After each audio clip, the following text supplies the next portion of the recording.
doonto meeshaan galmudug la yiraahdo haddii madaxweyne farmaajo yaqaano iyo xasan khayre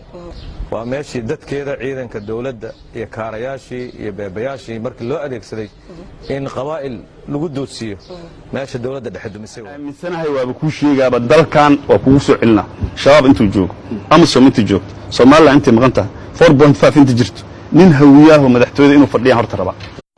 dawladdu waxay ku socotaa hanaan khaldan oo keenaya dawladda inay burburto kama aqbali karno maxamed cabdullaahi farmaajo soo boorsidiisa wato suudkiisa wata ana magacaabo soo dalkan wax ka galay oo resource ma jiraan asaga mustafiid ah asaga ka faa'iideysta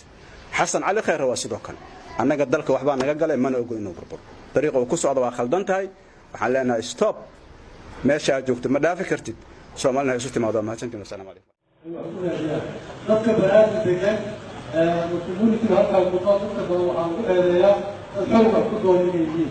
laakiin anagii qofida loo ahaa inaan sharci wax ku doono dadkii kale xoog wax ku doonaan runtii waa gool aqoonsan ee sidoo kale sharci